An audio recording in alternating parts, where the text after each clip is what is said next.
and welcome to VOSR International, the voice of shortwave radio. I'm your host, Wavecrest Guy. This broadcast is being transmitted by WRMI, Radio Miami International, in Okeechobee, Florida, on both 9455 and 15770 kilohertz. This broadcast is also being transmitted by shortwave radio in Lower Saxony, Germany, on 3975 kilohertz. So we will start the broadcast out with some announcements as usual. And first off, I want to bring up that this broadcast is going out on July 9th and July 11th. And coming up here on July 24th, we have to travel to Oahu. My wife is having her hip replaced. And we may have a rebroadcast or two in that period coming up here. Maybe not. It depends how much recording I can get done in the meantime. But we may have a rebroadcast coming on. And just to let everyone know, I haven't decided which one that I would do yet. It might just be the weeks before.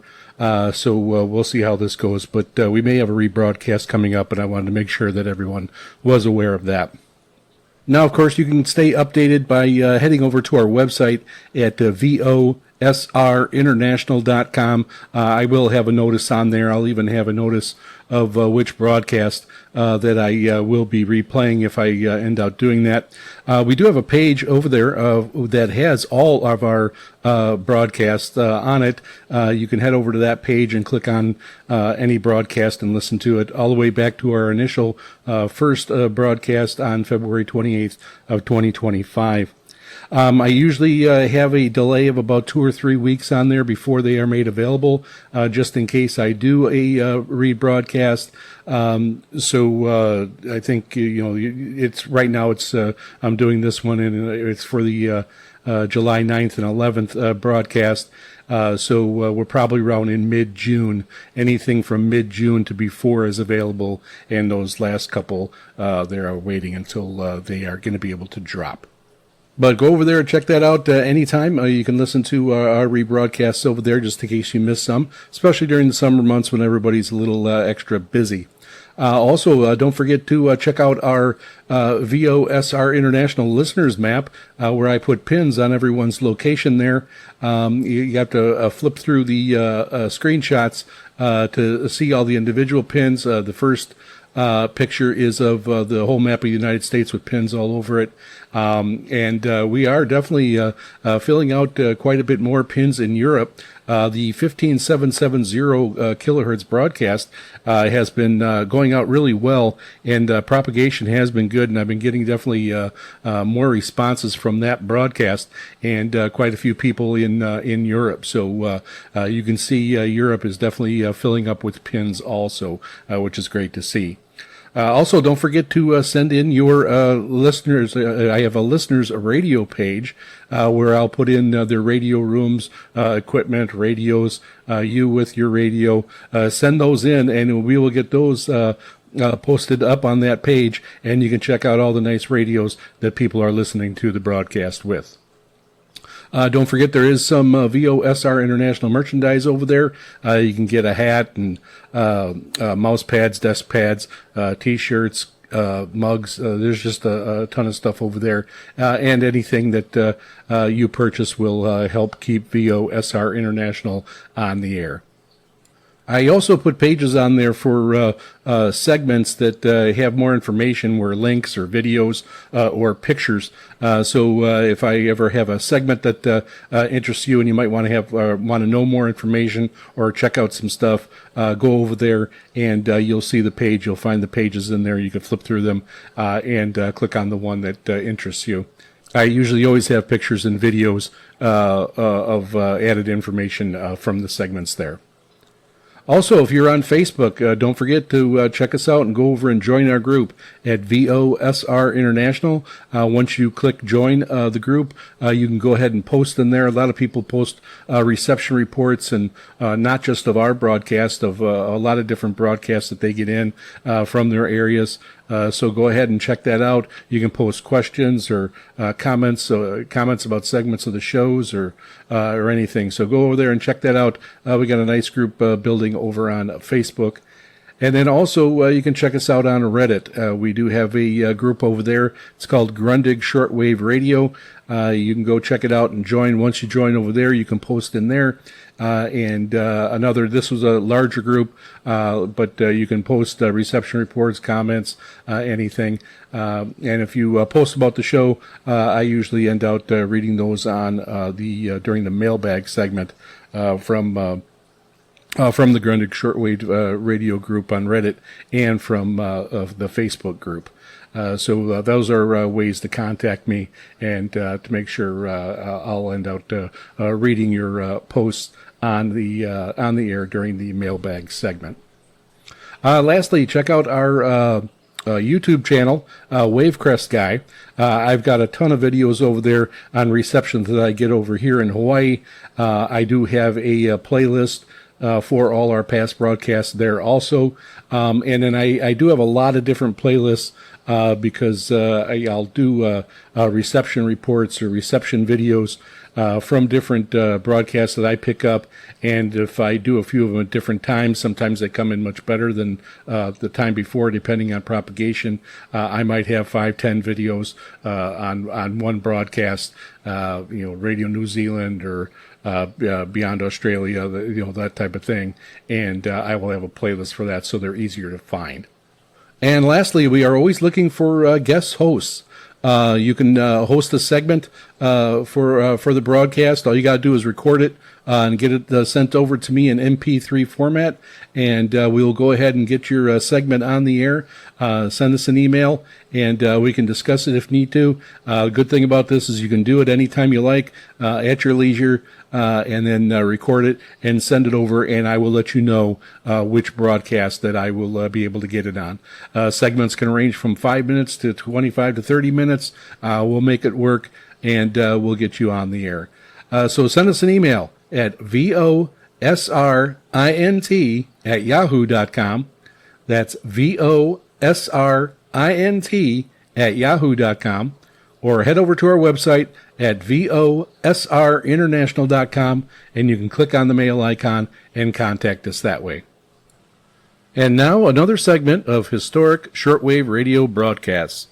And this one is going to be of General George MacArthur giving his famous "I Have Returned" speech to the Philippines.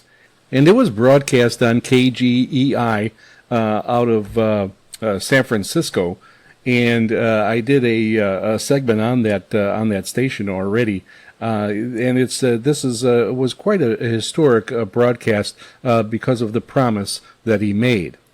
Now, General Douglas MacArthur famously made the "I shall return" vow on March 20th of 1942 in South Australia, after being ordered to evacuate the Japanese-occupied Philippines.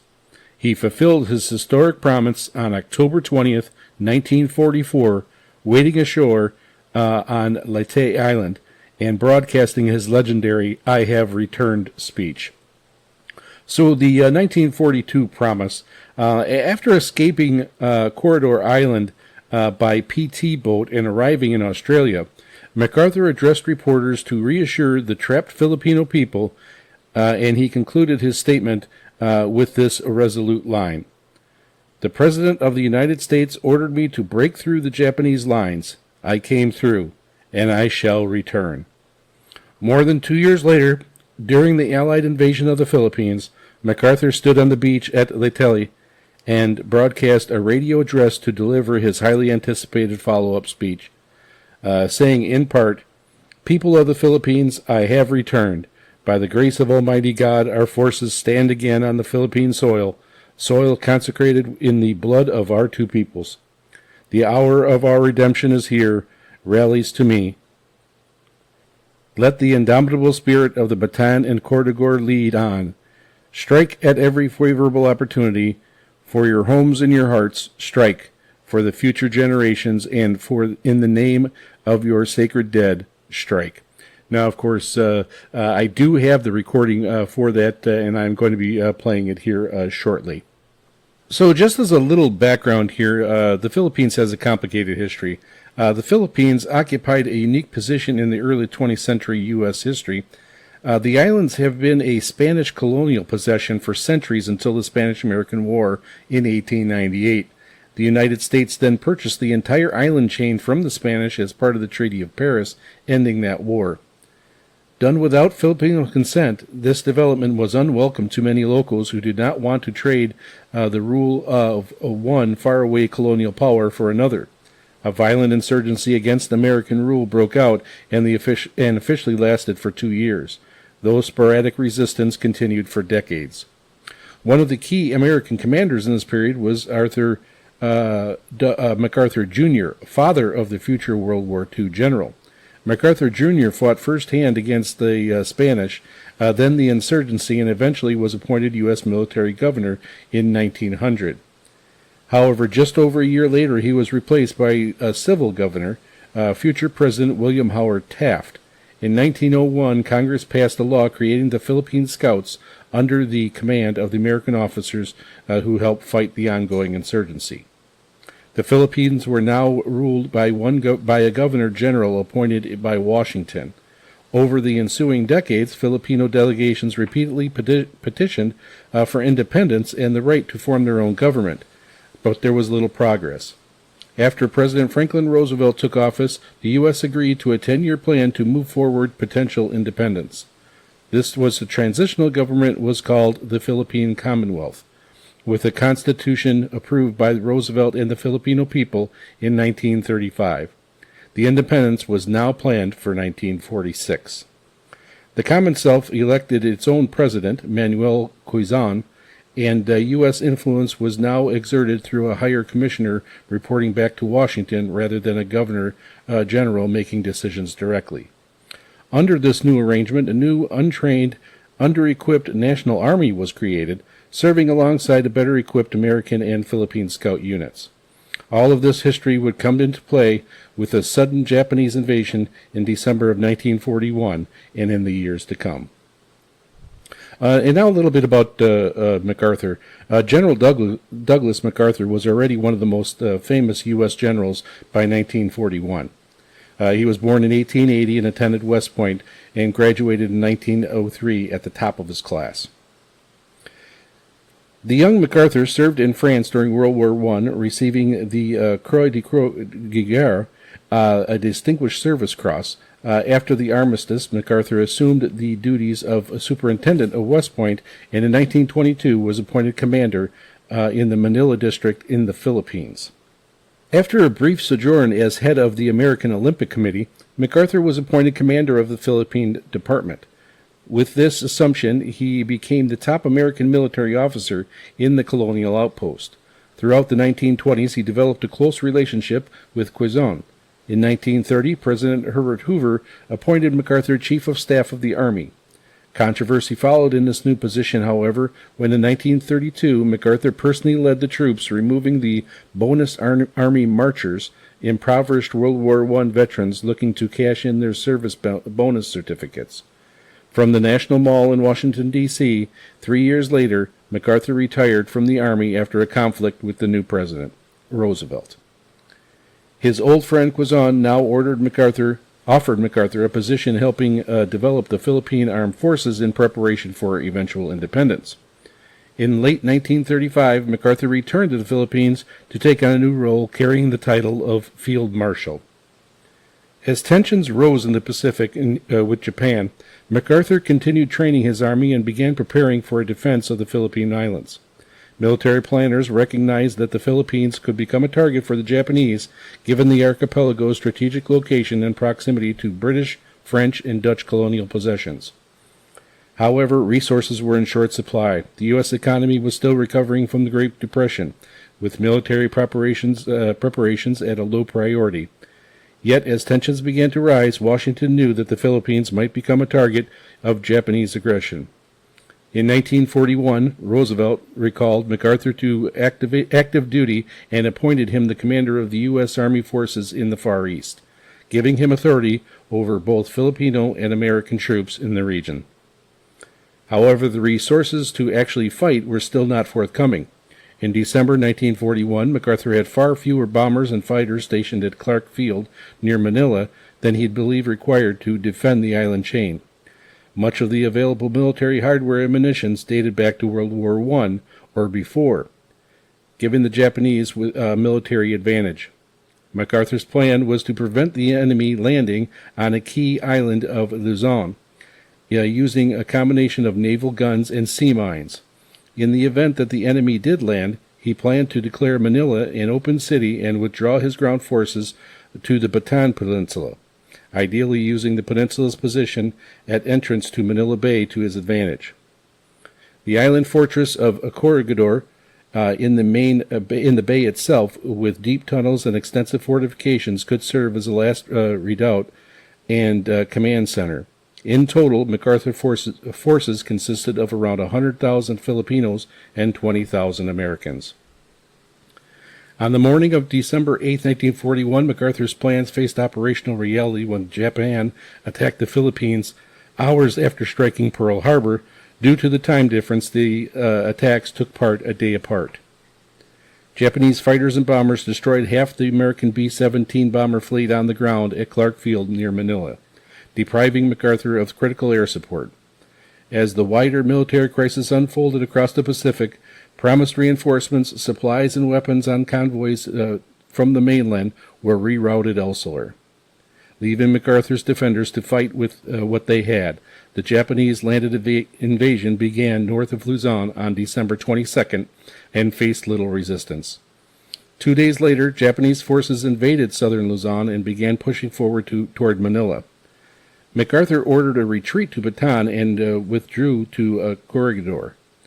More than 80,000 men and more than 25,000 refugees arrived on the peninsula, far more than MacArthur's planning had anticipated.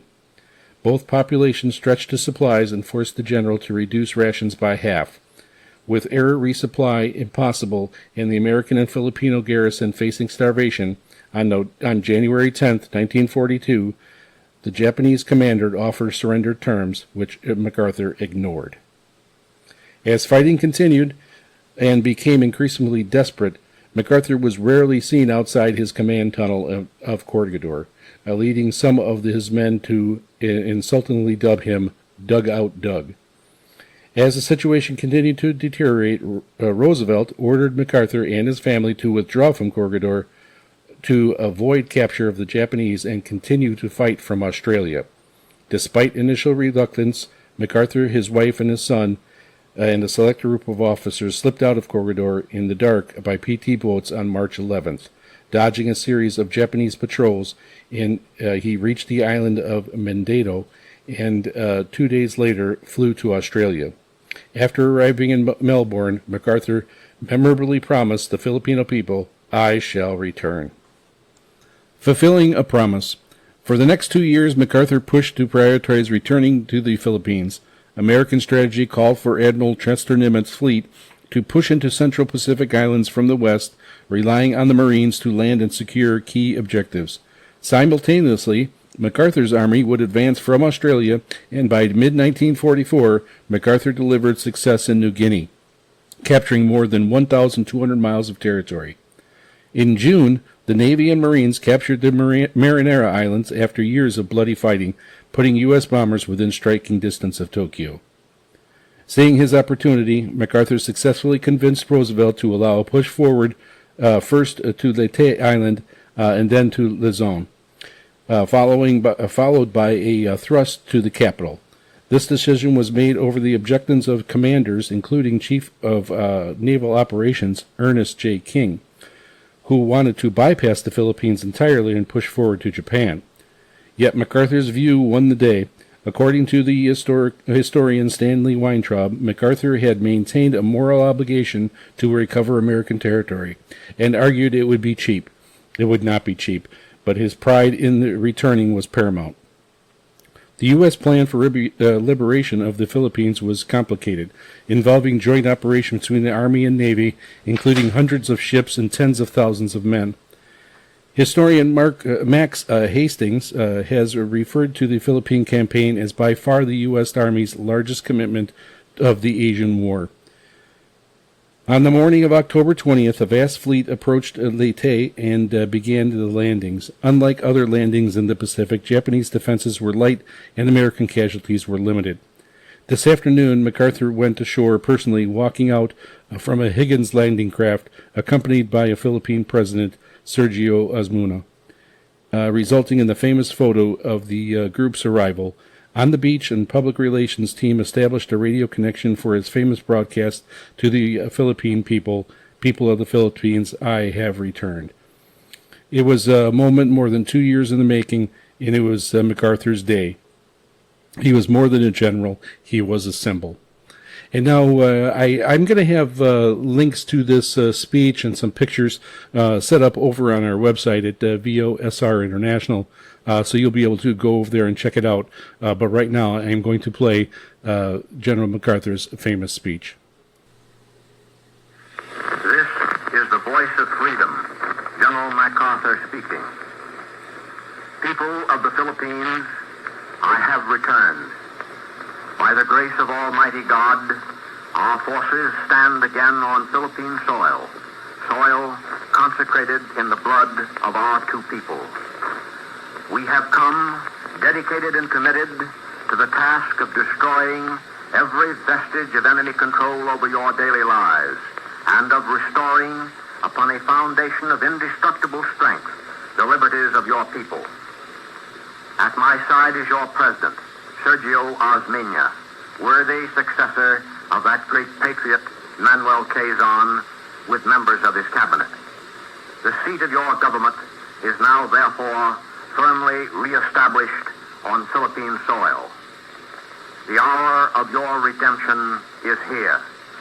Your patriots have demonstrated an unswerving and resolute devotion to the principles of freedom that challenges the best that is written on the pages of human history. I now call upon your supreme effort that the enemy may know from the temper of an aroused and outraged people within that he has a force there to contend with no less violent than is the force committed from without. Rally to me. Let the indomitable spirit of Bataan and Corregidor lead on. As the lines of battle roll forward to bring you within the zone of operations, rise and strike. Strike at every favorable opportunity. For your homes and hearths, strike. For future generations of your sons and daughters, strike. In the name of your sacred dead, strike. Let no heart be faint. Let every arm be steeled. The guidance of divine God points the way. Follow in his name to the holy grail of righteous victory. And there you have it, General Douglas MacArthur's famous I Have Returned speech, as broadcasted and transmitted by KGEI in San Francisco. So let us know what you think. Send us an email to VOSRINT@yahoo.com. That's VOSRINT@yahoo.com. Or head over to our website at VOSRinternational.com and click on the mail icon and contact us that way. You can also go over to Facebook and join our group at VOSR International. And our next segment is going to be a programming segment, but this one is going to be an historic one. And going back to KGEI, and that stands for General Electric International. This is a historic shortwave broadcast that was located over on the west coast of the U.S. And you're right now, there isn't really much over on the west coast of the U.S. Doing any broadcasting. So this was a historic broadcaster. And they were first air date was in 1939, and their last air date was in July of 1994. They transmitted at a power of 250,000 watts, so 250 kilowatts, so very powerful transmission being done there. So KGEI was a shortwave radio station founded by General Electric in 1939. It was purchased by the Far East Broadcasting Company in 1960. So KGEI was founded by GE in 1939. At the Golden State International Exposition on Treasure Island, with a call sign of W6XBE. before changing to KGEI in August of 1939. The station at the time was a 50 kilowatt GE transmitter. In 1941, the station was relocated to Redwood City, California. Following the end of the exposition, right next door to today's KNBR.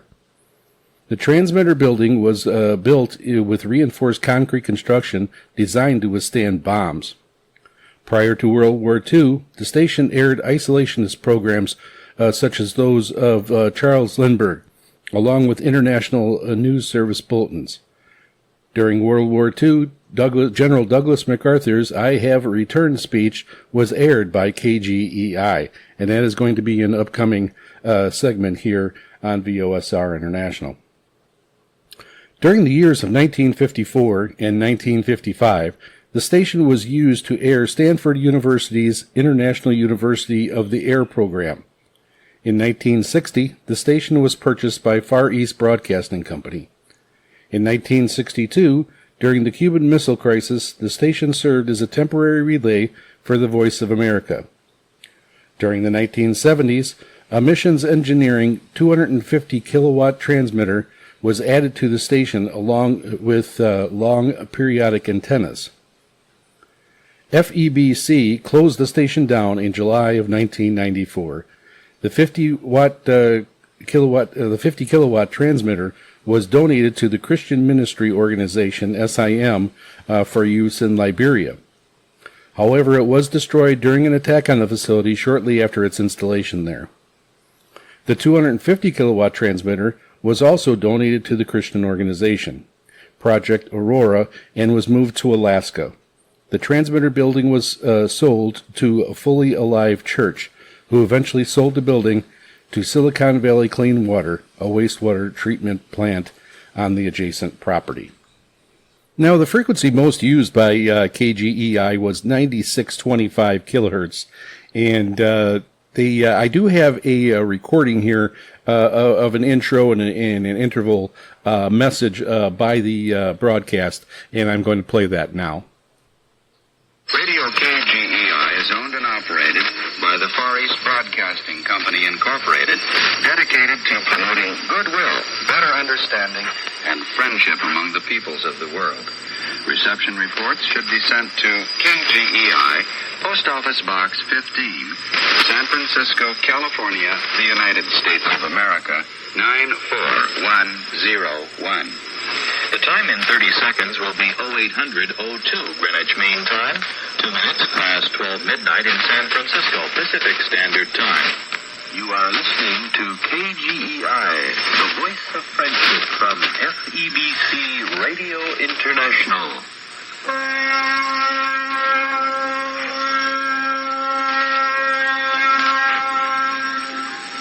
KGEI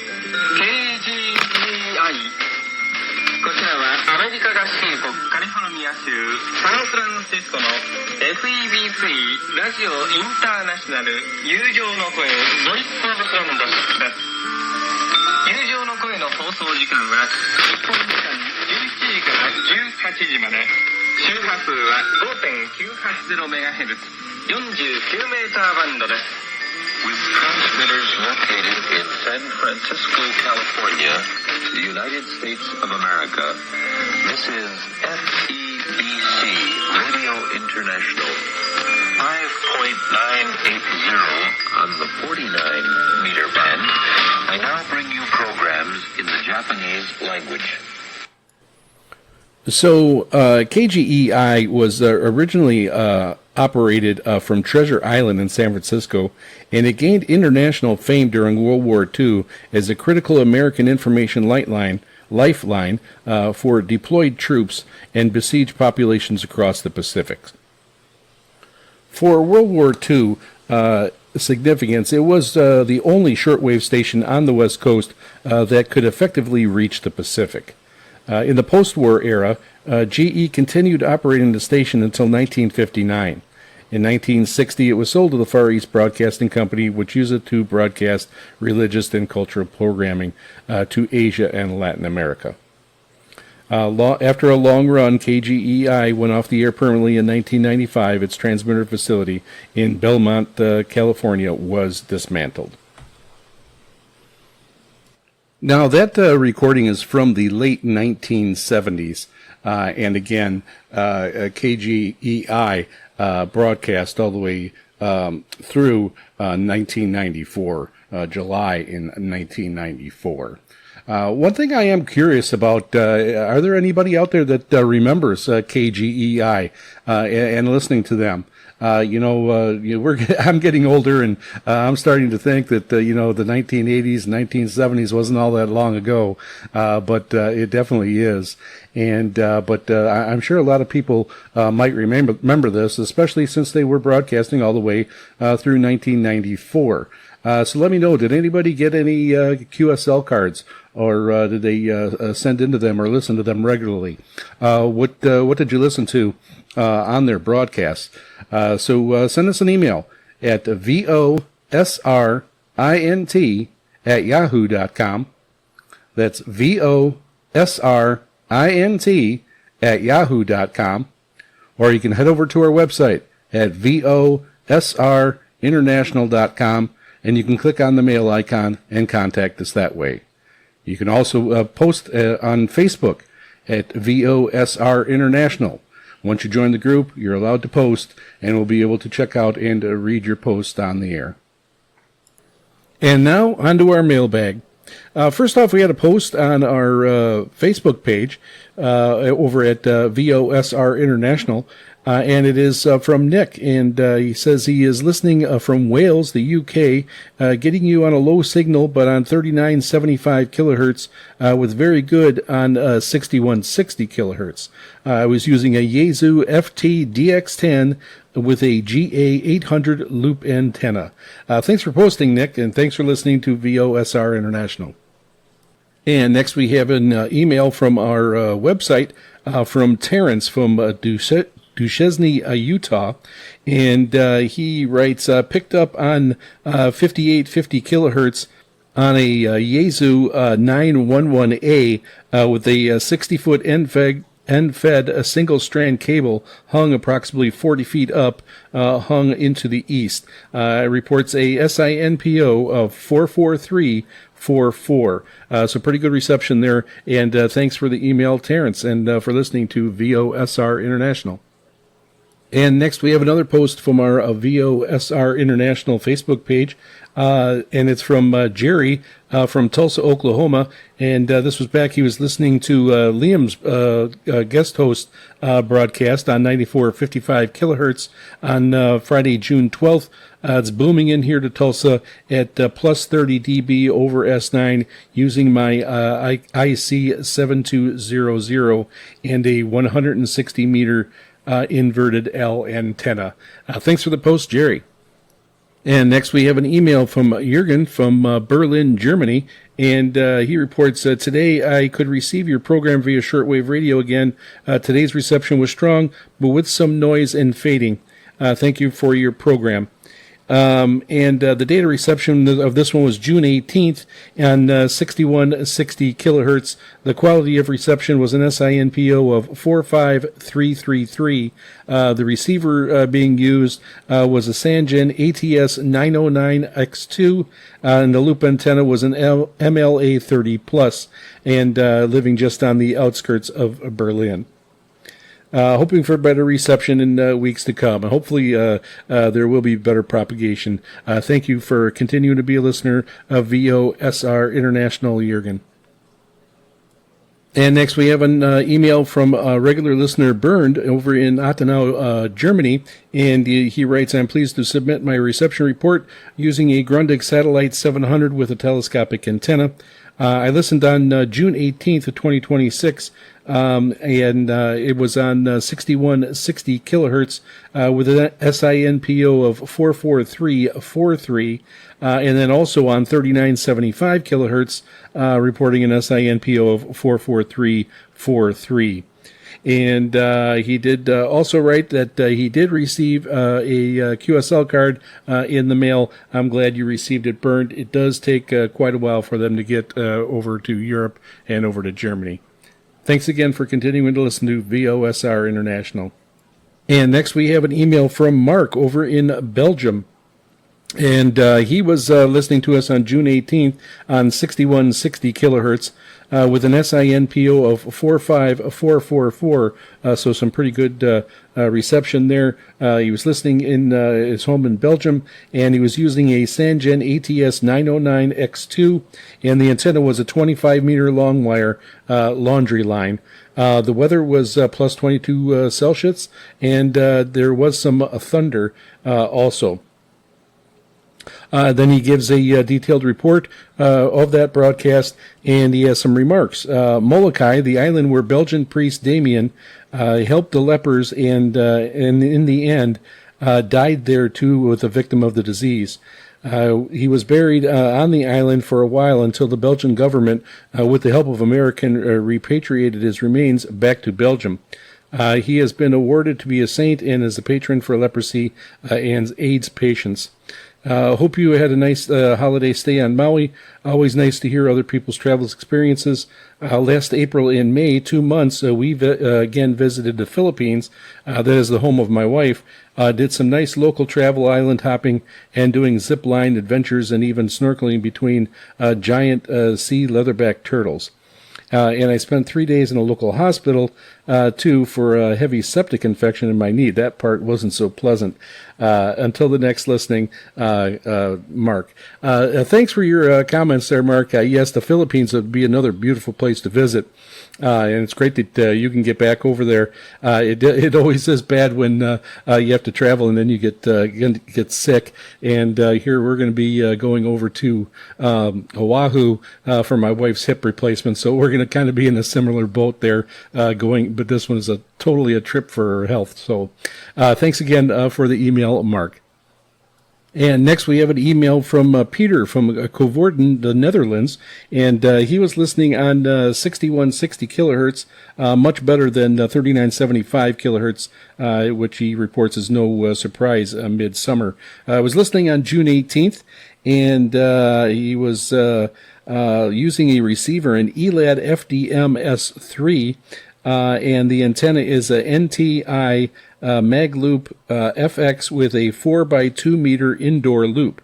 SINPO is reported at 45444, so it sounds like the equipment was working well and it was coming in pretty strong. And then gives a detailed report of the broadcast. He also writes, Dear Jeff, checking the shortwave gold schedule, I noticed your program, which of course is very interesting for the DX community. So the first thing I did was write a post on the Benelux DX Club, for which I am the webmaster. And today I had the opportunity to tune in to your interesting program. Please below find my reception report. I am 63 years old and live in Coevorden in the northeast part of the Netherlands. Radio is my passion since I was 17. As I recently retired, I have plenty of time for my hobby again and even started my own weblog at petersdxcorner.nl. I will be putting the link for that over on our website at vosrinternational.com, so you can check out Peter's blog. And since you asked where I am in my DX journey, I have 198 countries verified to date. That is amazing. Thank you so much for your show and kind regards. He also sent a picture with some radios in the background. I am going to have that posted over on our listeners radio page over on our website at VOSR International. Be sure to go over there and check it out. And thank you so much for your email, Peter. And next we have an email from Ed from the Dallas-Fort Worth area, listening tonight for the first time on a Yaesu VX6 and a 29-foot random wire antenna, horizontal north to south at 35 feet. Strong signal with a minimum fade. Thank you so much, Ed. Hopefully you will be a regular listener now to VOSR International. And next we have an email from Sun Pleo from Oklahoma City, Oklahoma. He writes, hello, I am receiving your VOSR International program on 9455 kilohertz. And this was back on June 18th. I am using the K180WLA with the RG58 coax upgrade. SNR strength is 55 dBm, which is pretty strong. And I am using the AirSpy HF Plus Discovery software defined radio. Propagation was very good tonight, and he says that he is poor giving the SINPO, but he did give a file that I was able to play, and the reception was very good. So thank you very much for continuing to be a regular listener, Sun Pleo. And next we have an email from Trevor from Cucamonga, California. And he writes, Dear Jeff, I am writing to submit a reception report regarding the WRMI as monitored on Saturday, June 20th. And the the time of the reception was 0200 UTC on 5850 kilohertz. Signal strength was strong at 44444, and the equipment used was a Texan PL330 and an XH data reel antenna.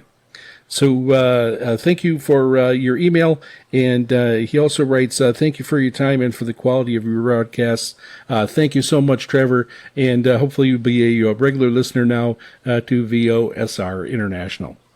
And next we have an email from Michelle from Springfield, Massachusetts, and she sent 2 pictures of her radio. And she writes, first heard at 7:10 p.m. my time, static a bit, fading in and out.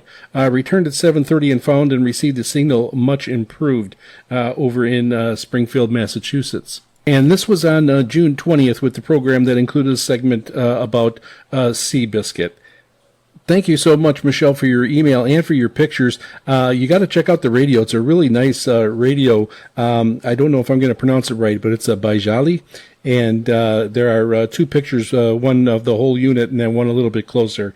Be sure to go over to VOSRinternational.com and check it out under our listeners radio page. Thank you so much for finding us and for listening to VOSR International. And next, there's an email from Oscar from Zaragoza, Spain, and he was listening on 15770 kilohertz using a Texan PL880. The antenna is a Serio New Tornado, and the reports an SINPO of 44444. He writes, hi, my friend. I am listening to your station, but a little bit unconfident. So I made a report and put in a file, and it was our broadcast. This is the first time that Oscar was able to pick it up. So I did get a QSL card out in the mail for you, Oscar. Please let me know when you receive it. And next we have an email from Arnold from Shield, Luxembourg. First time we have had a listener from Luxembourg, and this was from the broadcast of June 20th, and was listening on 15770 kilohertz, reporting an SINPO of 35333. He writes, Dear sir, last night I heard your broadcast for the first time. I am also a member of the RTI Radio Club, and not now. Bernd told us about VOSR International. And he asked if I could please confirm. Yes, I did, Arnold, so be expecting a QSL card out in the mail, and please let me know when you receive it. He's got a nice reception report form here that he fills out, and it worked out very nicely. So thank you, Arnold. And next we have an email from regular listener Jawahar in India, and he writes, Dear sir, trust you are doing well. Nice reception this morning on June 20th, 15770 kilohertz. Reception was good during the first half and a little weaker towards the end, but still fair overall. And he attached 2 recordings, and the reception was coming in quite well. And he writes, thank you for keeping shortwave alive. Thank you so much, Jawahar. I am so glad the 15770 kilohertz is working.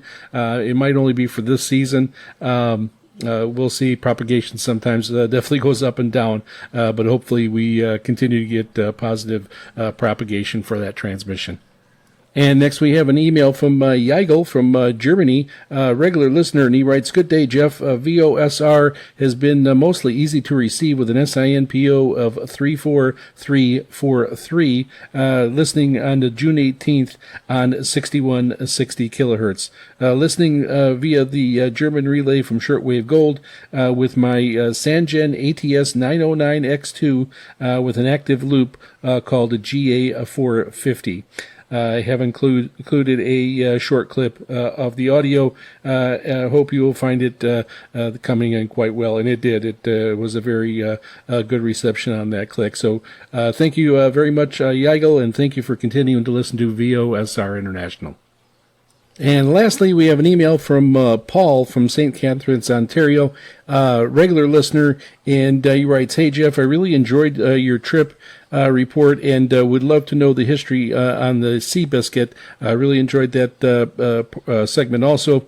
You do a great job. I must say I have enjoyed your show from day one." Thank you so much, Paul. Paul has been a listener since day one. He's one of the first reception reports I ever received here at VOSR International. He continues on here. He was listening from Hamilton, Ontario, the West End, Lake Ontario, on an SDR on 9455 kilohertz, and he reports an SINPO of 44344. So again, thank you so much, Paul. Thanks for continuing to listen to VOSR International. All right, and that concludes our mailbag for this week. So please, I have no idea how many listeners or who's out there listening. If you're a regular listener, haven't written in, please considering sending in an email. If you are continuing to send in emails or being a regular listener, that helps me quite a bit. So continue to do so. And if you're just spinning through the dial and happen to come across our broadcast, send us the email in. It's the only way I can tell if there's anybody out there listening, and it really helps a lot. Knowing how the propagation in the signal is being transmitted. So send us an email at VOSRINT@yahoo.com. That's VOSRINT@yahoo.com. Or head over to our website at VOSRinternational.com, and you can click on the mail icon and contact us that way. And now for a radio segment. I had talked before many times that I do not have an SDR radio, software-defined radio, and I have been looking and kind of on and off. And as I'm recording, it's June 29th, and I was checking Amazon Prime and looking and see what they had to offer, and they did have a Malahit M-Lite 880. And it was on sale for about $240. And I was just looking and seeing it was marked down pretty well. I think it was marked down 20% or something like that. But then in checking around, I was able to find one on eBay, and I got it for $200. Delivered and everything with tax. Sent to Hawaii, so that's a pretty good deal. So I went ahead and I pulled the trigger on it. Now it is from a vendor from China, so it is going to take a while to get. I'm not supposed to get it till like the third week of July. So I'm doing this segment here just to let you know that I've got this coming, and I'll go over some of the features that it's supposed to have. And, of course, I'll be having a part 2 to this, where I'll put it through its paces. I'll have some videos made and things like that of it. But I've been hearing a lot of, seeing a lot of good posts, a lot of good reviews of this radio, that it does really well. And it does, one of the things that it shines in, which really helps with reception, is noise reduction. That's supposed to be the big thing for this radio, and so we will end out seeing how this goes when I do get it. Now, the one thing that for me, what it has to have is that it would have to have the auxiliary antenna jack. Most radios do have them now, but you will find some that don't have it. So where you got to clip an alligator clip onto a telescopic antenna, which does work, but the antenna jack is just holds up that much better. So this does have that. It comes with a rechargeable battery and comes with a charging cord for it. And it's listed as a new generation of SDR digital radio that can see radio stations, redefine the way you listen to radio. So this does have one of those waterfall displays on it, and so that should be able to help with tuning and things like that. So it should be it should be an added feature that I'm not used to. I'm not used to that. I'm used to looking at, of course, at a signal strength meter, that type of thing. So this will be a little bit different for an old school user like myself to get used to listening to and operating. So I'm just going to go over some of the advertising that was for this radio while I was making my decision and checking out. And it said you can experience a radio without the hissing sound. The powerful noise reduction function eliminates the background white noise that has plagued radio users for decades, making the sound purer while preserving the original tone quality. So I'm really interested to see how this works. I'm thinking it's probably going to work similar to my DSP speaker, which does work. But being a separate feature, a separate add-on, maybe being a part of the radio is going to make this a little bit easier and a little bit more productive than that speaker. I tend to not use it as much. And that's one of the reasons, the hissing and the noise. I know that bothers some of the newer enthusiasts that are into shortwave. They really, one of the goals is trying to get crystal clear sound. To me, being old school, it doesn't bother me at all. I can get through it. And, of course, the worst part about it for me is hindering me from getting those light signals that are far away that I'm trying to pick up, those long distance signals.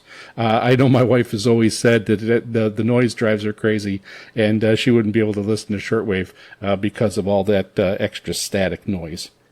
Now it says the powerful noise reduction function eliminates the background white noise that has plagued radio users for decades, making the sound purer while preserving the original tone quality. So that is going to be the main function that I'm going to try to test out here and see how much it works. I've got a couple other radios here that I can compare this with. I'll be able to use my do side-by-side comparison with my C. Crane Skywave SSB2. I still have the Oatson DX286, so I'll be able to unplug the same antenna, plug the other antenna in, and you'll be able to hear them one right after each other to find out if there is quite a bit of difference. And that's usually pretty effective. I just use the SMA cable that I can just plug in pretty quickly and put the other radio on. So it is really a good judge when you're able to hear them right next to each other. Now, of course, this radio does have some nice other features. It has full band radio recording, support direct storage to an SD card, which is a really nice feature. It has Bluetooth audio output compatible with headphones and speakers for wireless listening. I usually don't do that. I use wired equipment. I'm usually sitting at my radio desk. But I can see where this will be a nice feature. I know my wife has a couple different Bluetooth headsets that I'll be able to try. I don't think I have one, and I think I'll try hers, and if I do end up liking that, I'll end up getting a set for myself. Then it says there's professional audio output, a stereo headphone amplifier, plus high power, a high speaker. So we'll see how that is. It is a small speaker and a small setup. So most of the time, the speakers and the output isn't that great. But we'll see how this one works when I do receive it. All right, now back to some of the description of the radio here. Radio technology has long last surpassed the limitations of the last century.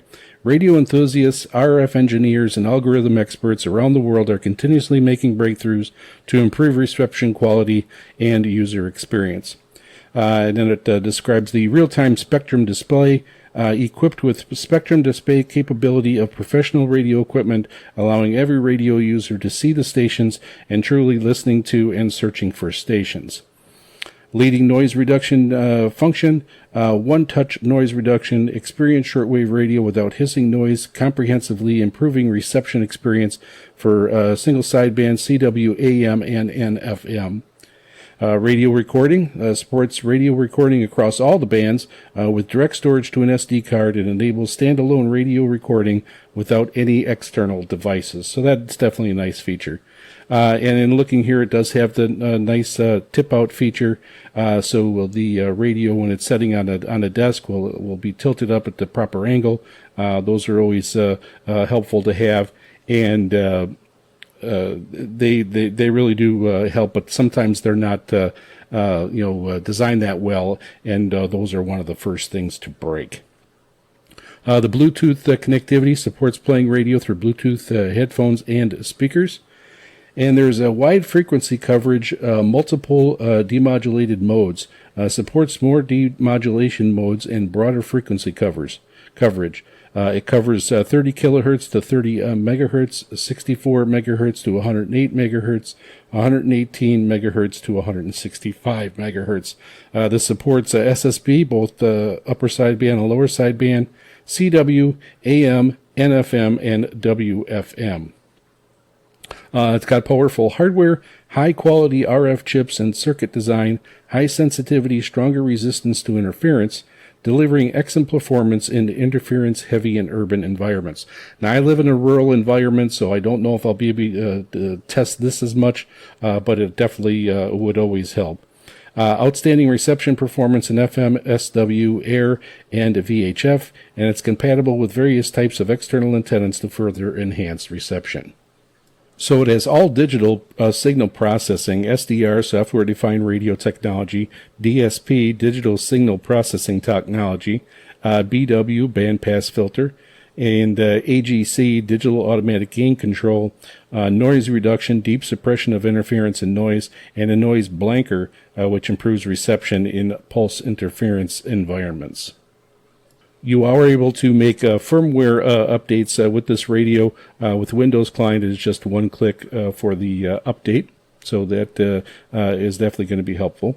So a couple of things that I'm definitely going to be checking on is the charging time and the battery life. The charging time is approximately 5 hours. The battery life is supposed to be about 24 hours. So that will be something that I'll be checking on. Usually with these higher demanding type radios, the batteries don't last as long. So we will see. So this radio is still very portable, but it is about 6 inches by 4 inches. So it is a little bit bigger than some of the other smaller portable radios. So there you have it. I got this one coming. Send us emails in. Do you have one of these radios? You're thinking about getting one? Let me know if you have one, what antennas you're using with it, and how it's working for you. Would really love to hear it, and love to get that out to the listeners. Send us an email to VOSRINT@yahoo.com. That's VOSRINT@yahoo.com. Or head over to our website at VOSRinternational.com and click on the mail icon and contact us that way. And that concludes our broadcast. Be sure to catch our broadcasts every Saturday at 0300 UTC on 9455 kilohertz, and also on Saturdays at 2300 UTC on 15770 kilohertz.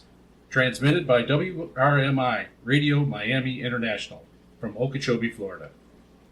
We are also broadcast by Shortwave Radio Gold in Lower Saxony, Germany, on Thursdays at 1800 UTC on both 3975 kilohertz and 6160 kilohertz.